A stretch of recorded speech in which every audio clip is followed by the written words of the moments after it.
Yo, this is Lost Professor. This is Nas right here. And right now, you're in the mix with DJ Eclipse. And my homeboy DJ Riz. Rap is out of control. Rap is out of control. Shade 45. And this is how we get into the mix. Yeah, man, let me tell you. You know what's going to be another one of them shows right here, Shade 45. Welcome to another Sunday night edition. DJ Eclipse, that is I, DJ Riz, that's the man over there on the Wheels of Steel. We got my man Takyle over there, up Takyle. What? Yeah, we got Major Tom on the boards. And our guest for the evening goes by the name of D.J.Divine. Oh yeah, outside.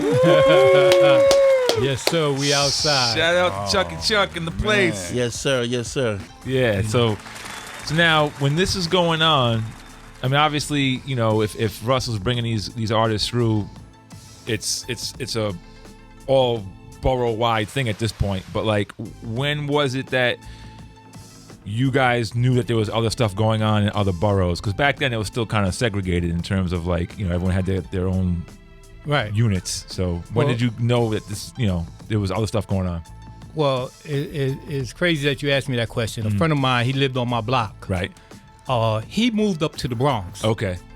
And he was telling me about these guys, Grand Wizard, Grandmaster Flash. And I was like, wow, these guys are like kind of like comic. Right, you know, right. And I was just kind of amazed. And he wanted me to come up there. Mm-hmm. But I'm glad I never went up there because I could have been accused of stealing their style and bringing it back to Queens. Right. Well, we was like, I was more or less a blend DJ, and I'm checking out DJ Riz over here. I call him DJ Riz, you know? I like his transitions, and you know, he's smooth, you know? Right.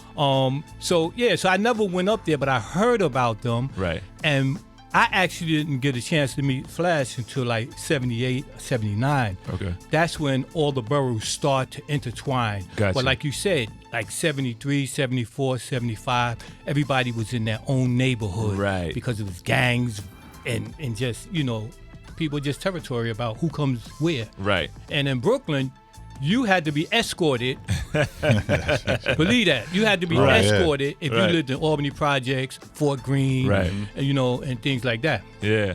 Damn, that's crazy. Now, did you start with the name DJ Divine? Or was it always DJ Divine? Yes, it was always DJ Divine. My cousin Supreme, I was a 5%er back there in 1974. He gave me Knowledge Itself, and then that's why we formed that group called Cypher Sound. Right. It was me, DJ UG, and DJ Divine Justice. Okay. That's dope. Man, it's crazy. Now, understanding. DJ UG. Oh, okay. Understanding God. Chuck, so now what was your story? You were Harlem to Queens? All my life lived in Harlem. Then back in the day, you know, my mother played numbers and hit the number. Woo! And we moved to Queens, got a house. Wow. But when I came out to Queens in mid-76, I was going to Benjamin Franklin High School.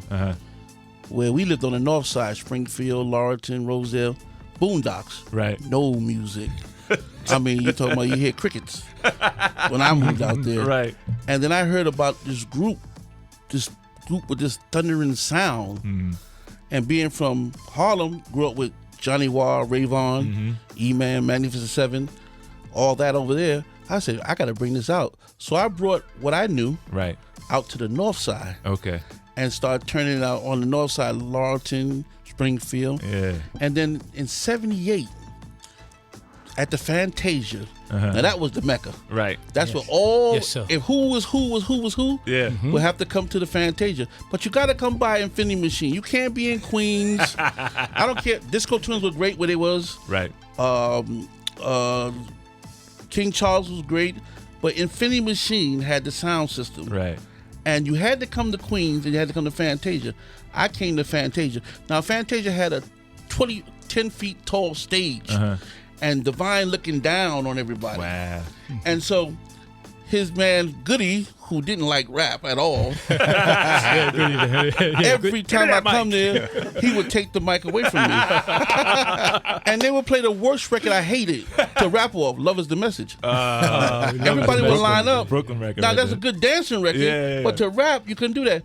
They string down this long chord, the mic, and I got up there and did my thing. Right. And I would come back every week. And Divine, finally, I made it upstairs. Then he said, "You're not going up there." Divine called. He said, "You're not going up there." And I made it upstairs. Wow. And I was in heaven then. That's when my popularity at Chucky Chuck, before Rapmatical, took off. Right. And I was a producer. I sponsored parties, house parties, block parties, and things like that. Right.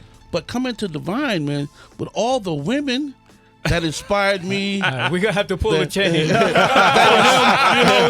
inspired me. He's getting ready to Not go only- somewhere. Not only was the rap that I could rap off that Hated Lovers, the message on that, I didn't like that. Yeah. But the women. But And the women were standing in front for Divine. I'm thinking they standing for me. And I'm looking at these women. So when you go talk to the women, they say, "You know Divine?" "Yeah, of course." I know him now. Yeah. He had all the women. You know, And What's the was- next question? Chucky Chuck, the Prince of Love. Yes, So sir. that was inspirational to me. And then we would go wherever Divine played, IS8, Les Charlotte, Jamaica Roller Ring, Olympic Palace, the Armory, Long Island, wherever he go. Yo, can I go? Yeah, absolutely. Not only could I go, I want to go because the women would be there. He ain't letting that go. And then Yeah, he gonna ride that. He gonna ride close that. to 70 into 79, 80, I got tired of doing it by myself, and I created the group Rapmatical 5. Okay. And we made the record Party People. Yep. Didn't like the record, but it was fascinating just to do it. Sure, of course. And at 18, doing a record with I forgot his name, Phillips. Okay. It was awesome. Got our first $200 a piece, Wow. and you couldn't tell me nothing. Man, And- you gotta make more than what we make I now. mean, you could have rhymed over "Love Is the Message." Or maybe DJ Hollywood. That would be Man, Hollywood. you're right. No doubt. Yeah, we got my man Chucky Chuck in the place, D.J.Divine in the place. We talking about some Queens history right here. We're gonna go back to music right now. Riz is still on the decks. We're gonna come back top of the hour. Kyle got those announcements. Yes, sir. And we're gonna talk some more because I definitely want to hear about those women, Chuck. Yes, sir. Yes, sir. I got a lot to tell you. Oh, look what you started, man. I knew you was going to start this. I'm kidding. We're back to music right here. Rap is out of control. Yo, this is Large Professor. It's Nas right here. And right now, you're in the mix with DJ Eclipse. And my homeboy DJ Riz. Rap is out of control. Control.